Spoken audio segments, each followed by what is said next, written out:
하나님 아버지 감사합니다. 이 시간 주님 말씀 듣기 원합니다. 성령 하나님 저희 가운데 찾아와 주셔서 하나님의 말씀에 빛을 비춰주시고 주의 음성이 들려지게 하여 주시옵소서. 설교자 입술을 주장하시사 하나님의 말씀이 온전히 선포되게 하여 주시옵소서. 예수님의 이름으로 기도드립니다. 아멘. 네, 한 주간 잘 지내셨습니까? 오늘은 대림절 셋째 주일입니다. 지난 두 주간 우리는 여호수아서 말씀을 통해서 어떻게 다시 오실 주님을 맞이할지 준비해야 할지에 대해서 말씀을 나눴습니다. 대림절 첫 번째 주일 제목이 기억나십니까? 신실한 삶을 삽시다라는 제목이었죠. 그래서 신실한 이스라엘 백성들에게 신실하게 역사하신 그 하나님의 말씀을 우리는 살펴보았습니다. 이스라엘 백성들이 속아서 조약을 맺었지만 그 조약을 신실하게 지키려고 했을 때 하나님께서 해를 멈추고 달을 멈추고 그들에게 승리를 주신 그런 말씀을 우리가 함께 나눴죠. 지난 주간에 나눈 말씀은 믿음의 도전을 합시다라는 말씀이었습니다.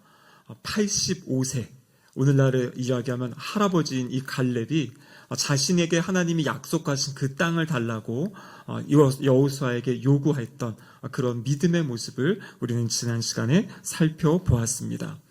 자신의 어떤 능력이 있어서가 아니라 하나님이 나와 함께 하시면, 하나님이 나와 함께 하시기에 내가 하나님이 맡겨주신 그 사명을 감당할 수 있습니다 라는 그 믿음의 모습을 우리가 살펴본 것이죠. 오늘 이 여호수아서 15장은 그 맥락에서 지금 이어지는 이야기입니다. 갈렙의 믿음이 어떻게 갈렙의 자녀들에게, 다음 세대에게 전달되었는지, 또 여호수아가 어떻게 자신의 그 후손들에게 이 믿음을 전수하고 있는지, 그들을 믿음의 세대로 일으키는지 오늘 말씀을 통해 한번 살펴보도록 하겠습니다. 우리는 지금 혼란한 시대를 살아가고 있습니다. 기존에 옳다고 여겨졌던 모든 것에 대해서 사람들이 의문을 갖습니다. 그게 진짜 옳은 것인가, 바른 것인가. 그런데 이것에 더 나아가서 하나님이 만들어 놓으신 창조의 질서까지도 어기려고 하고 깨뜨리려고 하는 그런 시대를 살아갑니다. 많은 사람들이 믿음을 잃어버리고요, 불신앙의 시대를 살아가고 있어요. 믿지 않는 사람들뿐만 아니라 이 코로나 이후에 지금까지도 우리 성도들의 믿음과 신앙이 아직 회복되지 못하였다는 여러 가지 자료들을 보게 됩니다. 세상은 끊임없이 믿음을 가지고 살아가기에는 어려운 환경 가운데 있게 돼요. 그래서 때로는 타협하고 싶기도 하고 때로는 기준을 낮추고 싶은 마음이 있지만 하나님의 말씀을 읽고 묵상하다 보면 우리를 향한 하나님의 그 놀라운 기대, 또 하나님의 놀라운 그 기준들을 우리는 무시할 수가 없습니다. 오늘 본문을 통해서 우리는 그러면 어떻게 다시 오실 주님을 맞이할 믿음의 세대를 세워가고 일으켜갈지, 또 그들을 키워갈지 함께 나누기 원합니다. 여기 믿음의 세대는 단순히 우리의 자녀 세대만을 이야기하는 것이 아닙니다. 자녀 세대와 함께 먼저 신앙생활 하신 분들이 있고, 또 늦게 신앙생활하고 또 교회에 나오신 분들이 있죠. 그분들 역시 바로 다음 믿음의 세대로 자라가야 될 그런 분들입니다. 첫 번째로 믿음의 세대로 다음 세대를 키우기 위해서는 믿음의 친구들과의 만남을 우리가 이제 허락해 줘야 되고요, 관심을 가져야 되고, 또 믿음의 배우자를 만날 수 있도록 기도해 줄 수 있어야 됩니다. 지난주에 갈렙이 여호수아에게 이 산지를 달라, 하나님이 45년 전에 약속하신 헤브론 산지를 달라고 갈렙이 여호수아에게 요청했습니다. 오늘 본문에 보면 그 결과가 무엇인지를 말씀해주고 계시는데요. 14절 말씀이 이렇게 기록되어 있죠. 갈렙이 거기서 안악의 소생, 그 세 아들 곧 세세와 아이만과 달메를 쫓아내었고, 바로 이 안악 자손들 거인족이라 그랬습니다. 이스라엘 백성들이 그 가데스 바냐에서 이 거인족을 보고 겁을 먹었는데 갈렙이 그 믿음의 고백을 가지고 나아갔을 때 그곳에 있던 그 안악 자손들을 쫓아내었다, 그들을 물리쳤다라고 말씀하고 계십니다. 그 갈렙의 믿음의 고백대로 하나님께서 갈렙의 삶의 자리에 역사하신 겁니다. 여러분, 갈렙이 이제 그 헤브론을 점령한 다음에 또 그 앞에 있는 기럇 세벨이라는 곳을 이제 점령하고 싸워야 됩니다. 근데 이번에는 갈렙이 자신이 직접 하지 않습니다. 그리고 다음 세대에게 믿음의 도전을 하고 있습니다. 그 내용이 16절 말씀인데요. 같이 한번 읽어보겠습니다. 갈렙이 말하기를 기랴세벨을 쳐서 그것을 점령하는 자에게는 내가 내 딸 악사를 아내로 주리라 하였더니, 지금 자신의 딸, 여러분 자녀들은요 부모에게 있어서 가장 소중한 존재이지 않습니까? 우리가 살아가는 중요한 이유 가운데 하나가 우리의 자녀들이 잘 살아가는 것, 믿음 안에 잘 살아, 그것이 우리의 기대이고 그것을 위해 우리 부모들이 참 열심히 일하고 섬기고 있죠. 근데 지금 갈렙이 자신의 딸을 이제 결혼시키려고 하는데 그 사위 될 사람, 그 사람을 지금 누구를 찾고 있냐면 바로 기랴세벨을 점령할 수 있는 사람, 그곳을 싸워 이길 사람을 찾고 있습니다. 여러분, 우리가 잘 기억하시는 것은 여호수아서에 나와 있는 이 모든 전쟁은 여호와의 전쟁이고 거룩한 전쟁이라고 말씀드렸죠. 그 사람이 어떠한 능력이 있어서 지혜가 있고 힘이 있고 어떤 재주가 있어서 싸움에 승리하는 것이 아니라 두려움 없이 하나님의 함께 하심을 믿고 순종할 때 이기는 싸움이 바로 이 거룩한 전쟁, 여호와의 전쟁입니다. 그러니까 지금 갈렙이 자신의 사위를 찾는 이 과정, 여기서 이야기하는 것은 무엇이냐면 다른 어떠한 조건보다 가장 중요한 것, 우리 딸과의 만남에 가장 중요한 것은 믿음이 있는 사람이다. 그래서 믿음에 도전을 할 수 있는 그 사람을 그 사람에게 우리 딸을 주겠다라고 지금 이야기를 하는 것입니다. 그래서 지금 사위를 맞이할 때 다른 조건보다 가장 우선시한 것이 하나님을 향한 믿음이 있는가, 그리고 특별히 믿음에 도전을 할 수 있는 그러한 성숙한 사람인지를 이 갈렙은 기준으로 삼은 것이죠. 여러분, 그런데 오늘 본문을 보면요, 그 여러 사람 중에 한 명, 그나스의 아들 온니엘이라는 사람이 바로 이 믿음에 도전을 하게 됩니다. 그리고 이 온니엘이 이 기랴세벨 지역을 점령하게 돼요. 결국에는 하나님의 함께 하심을 믿고 믿음에 도전을 했을 때 하나님이 그 일을 이루게 하신 거죠. 그래서 갈렙이 약속대로 자신의 딸 악사와 이제 결혼을 하게 되는 것입니다. 그런데 이 온니엘이라는 사람, 온니엘이 누군지 아십니까? 사사기에 보면 첫 번째 이스라엘의 사사가 온니엘이에요. 그러니까 이 믿음에 도전을 했던 이 사람을 하나님께서 나중에 사사로 일으키셔서 또 이스라엘에 필요한 때 하나님의 사람으로 사용하시는 그러한 장면을 보여주고 있습니다. 여러분, 우리 이 사람은요, 누구와 만나는지가 참 중요합니다. 그래서 우리 부모님이 우리 자녀들에게 해줘야 될 중요한 것은 바로 우리의 자녀들이 믿음의 사람들과 교제할 수 있도록, 믿음의 사람들과 만날 수 있도록, 그 분위기 안에 자라갈 수 있도록 그것을 배려해주고 또 그 환경을 만들어주는 것입니다. 우리 자녀들이 무엇에 관심 있는지, 어떤 사람에게 영향을 받고 있는지 이런 것도 우리가 확인해 줄 수 있어야 됩니다. 그래서 자녀들을 키울 때 이 다음 세대들이 이렇게 어떤 요괴라든지 어떤 귀신 이야기라든지 이런 것에 막 접하게 하는 것은 영적으로 좋지 않습니다. 그래서 책도 보시고 걸러낼 것은 좀 걸러내고 이 아이들의 정서에, 건강에 좋은 것, 영적으로 좋은 것들을 아이들에게 공급해 줄 수, 다음 세대에게 공급해 줄 수 있어야 됩니다. 이성교제도 마찬가지지요. 끊임없이 이야기해 주시기 바라요. 그래서 네가 만나야 될 사람은 믿음의 사람이다. 그래서 어려서부터 나는 하나님을 믿는 사람이고 내가 만날 사람도 하나님을 믿는 사람이어야 된다는 것을 이렇게 기억하게 해야 되는 것입니다. 제가 청년 사역을 오랫동안 해오다 보면 청년들이 20대 초반일 때는 별 생각 없이 사람들을 막 만납니다. 생각 자체가 어차피 결혼할 것도 아닌데요. 잠시 만나는 건데요. 그러면서 믿지 않는 사람들과 만났는데요. 근데 그 만남 가운데 영향력이 무엇이냐면 믿음 있는 친구들의 믿음이 떨어져 가는 거예요. 근데 믿지 않는 사람들과 세상적인 일을 같이 하다 보니까 그쪽으로 마음이 쏠리게 되고 시선이 쏠리게 되더라고요. 그래서 우리는 잘 지도해 줄 수 있어야 됩니다. 물론 오늘날 믿는 친구들이 많진 않아요. 하지만 믿음의 친구들이 있습니다. 그리고 그것을 위해서 기도하는 것이에요. 그래서 우리 부모님의 놀라운 믿음의 도전 가운데 하나는 바로 우리의 자녀 세대가 믿음의 가정을 세워갈 수 있도록 그것을 위해 기도하는 것, 이것이 어떻게 보면 우리가 해야 될 중요한 믿음의 도전 가운데 하나입니다. 이미 세워진 가정, 믿지 않는 사람과 결혼해 세워진 가정 어떻게 하는가? 방법이 없죠. 기도해야죠. 그리고 끊임없이 선한 영향력을 끼쳐주어서 우리 부모님들이 믿음으로 행복하게 살아가는 그 주님의 은혜를 누리는 모습을 보여주므로 우리 자녀 세대들이 그 믿음의 자리로 나올 수 있도록 우리가 함께 돕고 섬겨야 될 줄로 믿습니다. 여러분, 두 번째 오늘 본문에 보시면은요, 믿음의 자녀들로 키우고 세울 때 믿음을 체험할 수 있는 그러한 기회를 제공해 줘야 됩니다. 오늘 본문에 보시면은요, 이제 갈렙의 딸 악사가 온니엘과 결혼을 합니다. 그리고 결혼한 다음에 이제 갈렙이 이들이 살 곳을 주었어요. 너희들 여기 가서 살아라, 이렇게 이야기했는데요. 그곳이 어디냐면 오늘 본문 19절에 보면 이렇게 되어 있습니다. 같이 한번 읽어보겠습니다.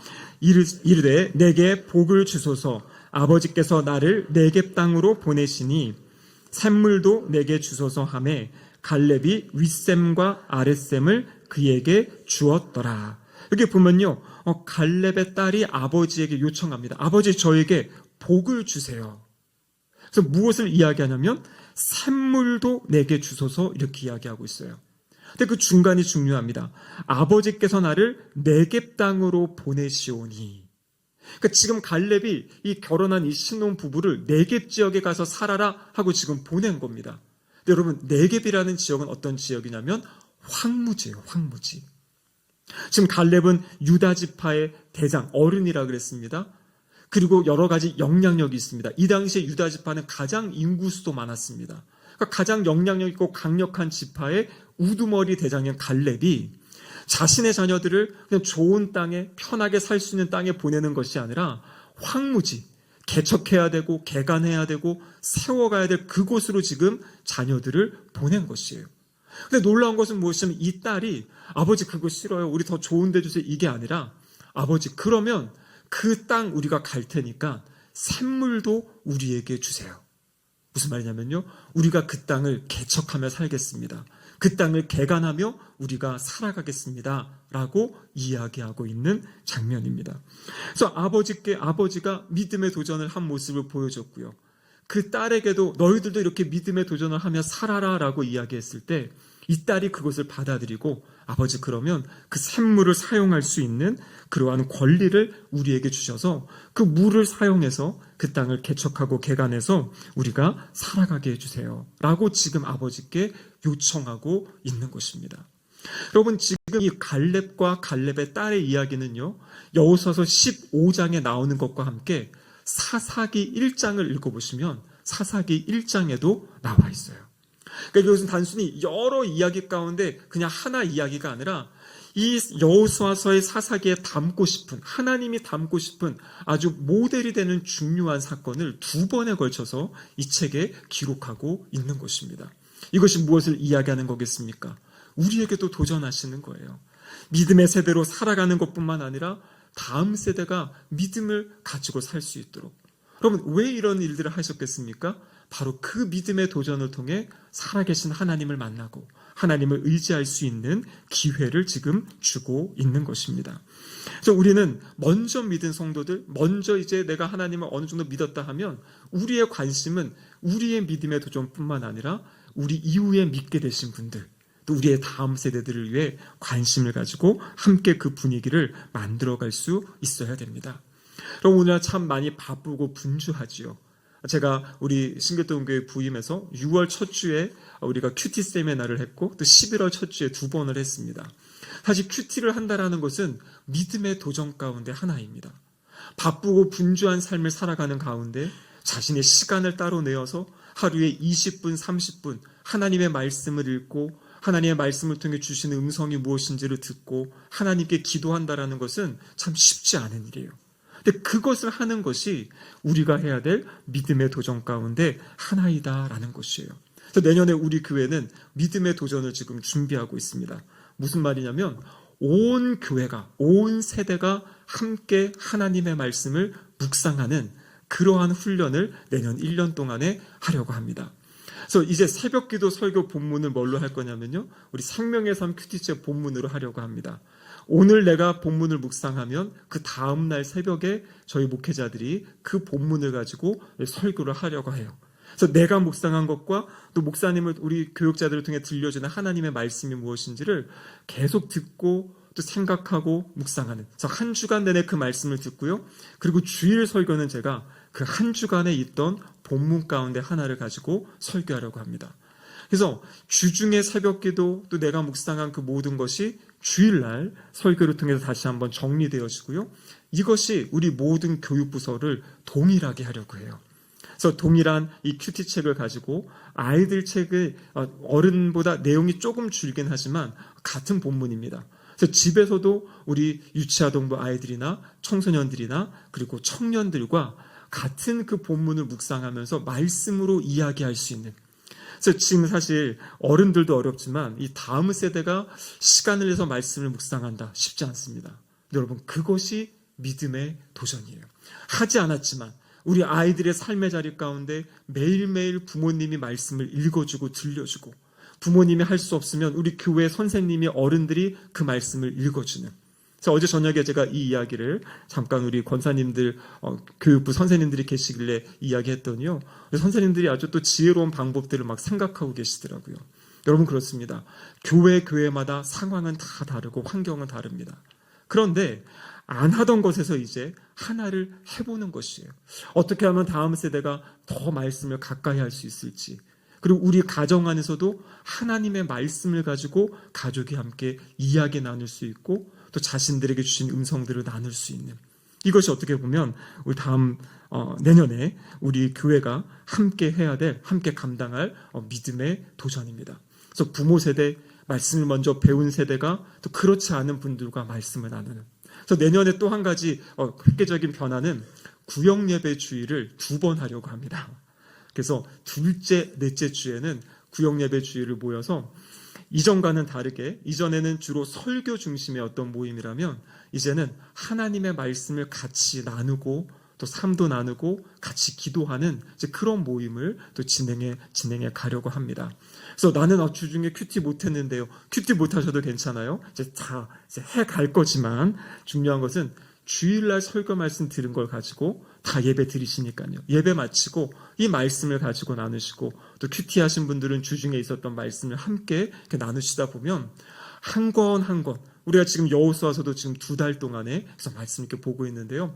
성경 한 권 한 권을 함께 배워가시면서 그 말씀을 통해 우리에게 주시는 하나님의 음성을 이제 듣게 됩니다. 한 1년 정도 이렇게 훈련하게 되면 앞으로 어떤 성경 본문을 봐도 이 본문을 이렇게 또 해석하는 거구나, 이 본문을 이렇게 적용하는 거구나, 이것이 온 교회 안에 함께 흘러가게 될 줄로 믿습니다. 저도 아직 이것을 다 해보진 못했어요. 그러니까 저에게 있어서 믿음의 도전입니다. 그래서 우리 같이 한번 하나님의 말씀을 더 알아가고 또 그 말씀이 온 교회에 흘러갈 수 있는 이 은혜의 운동에 함께 동참하시기를 주님의 이름으로 축복합니다. 그런데 이 여리고 정복 전쟁을, 가나안 땅 정복 전쟁을 할 때 이렇게 모범이 되는 사례가 있고요. 그리고 모범이 되지 못하는 반면교사를 삼아야 되는 그러한 이야기도 하나님이 성경에 기록해 놓으셨습니다. 그 이야기가 바로 17장에 보면 이 요셉 지파의 이야기입니다. 여러분, 17장 14절 말씀인데 같이 한번 읽어보겠습니다. 요셉 자손이 여호수아에게 말하여 이르되 여호와께서 지금까지 내게 복을 주심으로 내가 큰 민족이 되었거늘 당신이 나의 기업을 위하여 한 제비 한 분깃으로만 내게 주심은 어찌함이니까 하니. 지금 요셉 자손이 여호수아에게 와가지고 우리 이렇게 인구가 많은데 한 분기 맞추면 어떡합니까? 더 주세요, 이렇게 요청하는 것이에요. 그래서 그냥 보면 이 지파도 무엇인가 믿음의 도전을 하는가 보다 생각할 수 있는데요. 이 내용의 이 느낌들, 그리고 이 어투를 잘 살펴보면 이것은 약간 교만한 마음과 욕심의 마음들이 섞여 있다, 이렇게 이야기를 합니다. 여러분, 여호수아가 12지파 가운데 어느 지파 사람인지 아십니까? 여호수아가 바로 이 에브라임 사람이에요. 에브라임 지파. 그러니까 요셉 지파라는 것은 요셉 안에 므낫세와 에브라임 2지파가 있는 거거든요. 그러니까 지금 에브라임 지파 사람들이 와서 여호수아에게 요청하는 겁니다. 그럼 어떤 마음이 있겠어요? 이 정복 전쟁과 함께 땅 분배하는 모든 것을 책임지는 사람이 여호수아예요. 그러니까 같은 지파잖아요. 그러니까 지금 이 에브라임 사람들이 무엇인가 여호수아를 통해서 특권을 얻고 싶은 거예요. 우리에게 좀 더 좋은 땅 주세요. 우리가 조금 더 넓게 살 수 있게 해주세요. 지금 이런 요청을 하려고 여호수아를 찾아왔어요. 그때 여호수아의 반응이 무엇입니까? 15절에 이렇게 되어 있죠. 여호수아가 그들에게 이르되 내가 큰 민족이 되므로 에브라임 산지가 내게 너무 좁을진데 브리스 족속과 르바임 족속의 땅 삼림에 올라가서 스스로 개척하라 하니라. 그러니까 여호수아가 인정한 겁니다. 여러분들 큰 지파지요? 그러니까 그 땅이 부족한 것 같네요. 그러면 지금 말한 브리스와 르바임 족속의 그 삼림의 땅, 그 땅에 가서 거기를 개척해라. 지금 이렇게 이야기하고 있는 것입니다. 그런데 여러분, 이들의 반응이 무엇이냐면요. 16절에 보면 이렇게 되어 있어요. 요셉 자손이 이르되 그 산지는 우리에게 넉넉하지도 못하고 골짜기 땅에 거주하는 모든 가나안 족속에게는 벳산과 그 마을에 거주하는 자이든지 이스라엘의 골짜기에 거주하는 자이든지 다 철병거가 있나이다. 이게 무슨 말입니까? 아니, 우리에게 주시려면 좋은 땅을 주셔야지. 산지, 우리가 살기도 어려운 산지, 또 거기는 지금 철병거가 있는 강력한 군대가 있는데 거기를 우리에게 주시면 어떡합니까? 라고 지금 이야기하고 있는 것이에요. 그러니까 앞에 갈렙과 그 온니엘 그리고 악사, 이 믿음의 도전을 하면서 척박한 곳에 가서 우리가 그곳을 개척하겠다, 그 땅을 살아내겠다라고 했던 사람 있는 반면 여기는 지금 와가지고 우리에게 특권이 있으니까 우리 좀 더 좋은 땅 주세요. 여호수아가 개척해야 될 땅을 준다고 하니까 그 땅 우리 너무 어려워요. 그래서 실제 사사기를 보면요, 이 요셉 지파는 그 이야기한 땅을 정복하지 못하는 그러한 모습을 보여주게 됩니다. 그러니까 하나님께서 약속하셨어요. 지금 이 땅은 어떤 땅이냐면 제비 뽑기 한 곳에 그 안에 있는 한 땅이었어요. 그 지역이었어요. 그러니까 제비는 하나님이 이제 정해주신 거죠. 그러니까 하나님이 정해주시고 이 땅을 너희가 차지해라라고 이야기하는데 그 땅은 못해요. 병거가 있어요. 우리 할 수 없어요. 하기 싫어요. 하고 뒤로 물러섰던 그런 지파의 모습을 함께 동시에 보여주고 있는 것입니다. 그래서 제가 이 여호수아서를 잘 묵상하다 보니까 패턴이 있어요. 하나님께서 갈렙에게 약속하신 땅도 산지였고요, 안악 자손이 있는, 거인 자손이 있는 쉽게 취할 수 없는 그런 땅이었습니다. 그리고 갈렙이 자신의 딸에게 준 네겝 지역, 황무지 지역이었죠. 여호수아 자신의 그 족속들이 요청했을 때 또 산지, 가장 어려운 지역을 주면서 너희들이 개척해봐라. 그러니까 지금 계속 여호수아에서 나오는 것은 믿음의 도전을 하는 것이에요. 여기는 여호수아나 갈렙 자신이 커다란 일들을 하나님을 통해 이룬 것에 대해서 그것의 어떤 특권이나 유익을 누리려 하지 않고 자신의 자녀들도 그런 길로 지금 나아가게 하는 그런 모습이지요. 여러분, 그렇다면 왜 이렇게 하였을까요? 충분히 모든 것을 줄 수 있는데 왜 이렇게 믿음에 도전하는 삶을 살게 했겠습니까? 제가 묵상할 때 받은 마음은 뭐냐면요, 이것이 정말 사랑의 표현이구나. 왜냐면요, 모든 것이 다 갖춰주면 기도할 일이 없잖아요. 하나님을 의지할 일이 없어요. 그냥 나의 삶에 다 만족하고 풍요롭거든요. 그런데 어려운 지역으로 보내면 하나님의 도우심이 없이는 살 수 없는 것이거든요. 하나님을 의지하지 않고는, 하나님께 기도하지 않고는 살 수 없는 그곳, 이길 수 없고 싸워낼 수 없는 그곳을 지금 이 신앙의 부모들이 다음 세대에게 제시해 주는 거예요. 어떻게 보면 가장 큰 사랑의 표현이지요. 그렇게 살아갈 때 하나님을 만날 수 있고 하나님을 경험할 수 있고 또 하나님과 동행하는 그 삶을 살아갈 수 있기 때문에 이 신앙의 선배님들이 자신들의 자녀들에게 바로 이러한 삶의 자리, 이러한 지역들을, 땅을 지금 분배해주는 그런 모습을 보여주고 있습니다. 여러분, 예수님이 제자들에게 말씀하셨어요. 나로 말미암아 너희를 욕하고 박해하고 너희를 거짓으로 너희를 거슬려 모든 악한 말을 할 때에는 너희에게 복이 있다. 예수님께서 사랑하는 제자들을 보내시는 삶의 자리가 어떤 자리입니까? 바로 싸워야 되고 견뎌야 되고 힘든 그 자리예요. 근데 우리 주님은요, 그 자리로 제자들을 보내십니다.